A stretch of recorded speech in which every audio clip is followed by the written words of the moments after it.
Green Bay, big water, run the Vexus.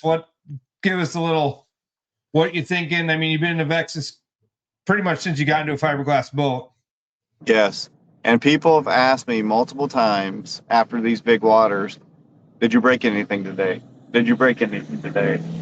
And so far, I don't want to jinx it, but 0 times on all this big water.